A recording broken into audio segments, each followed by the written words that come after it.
Today, as we gather to celebrate World Mental Health Day 2023 under the theme Mental Health is a Universal Human Right, I would like to take this opportunity to reiterate the fact that mental health is a fundamental universal human right and an essential component of overall health and well-being. There can be no health without good mental health. Positive mental health is the cornerstone of individual and collective well-being. Yet, historically, people with mental health conditions have often seen their human rights disregarded.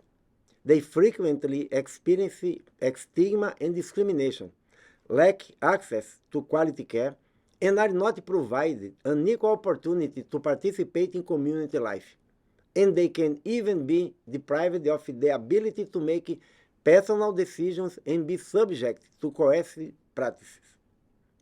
Mental health legislation is central to protecting the human rights of people with mental health conditions, and as such, it is an essential component of good health governance.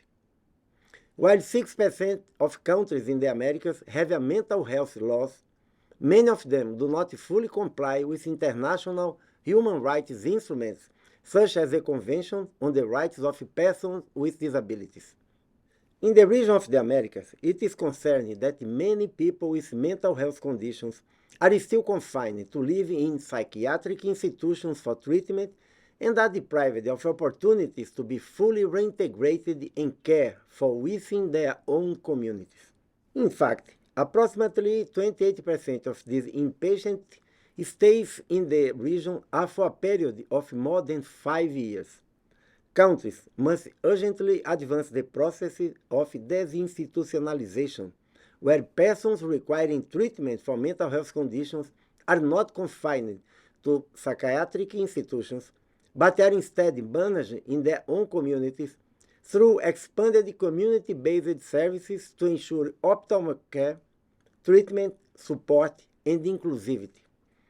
Our PAHO High-Level Commission on Mental Health and COVID-19 highlighted the need to protect the human rights of people living with mental health conditions through establishing strong legislative frameworks, scaling up of community-based services, and capacity building in human rights across sectors, even beyond health.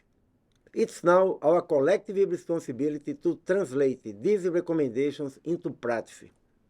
Furthermore, Member States recently approved the new strategy for improving mental health and suicide prevention in the region of the Americas at the 6th PAHO Directing Council held in September 2023, strongly emphasizing the need for a rights-based approach to mental health. PAHO continues to work with its member states to raise awareness of mental health, build capacities in human rights, integrate mental health into community-based services, and empower people living with mental health conditions. Let us stand united and join efforts to make mental health a universal human right for everyone in the Americas and beyond. Thank you.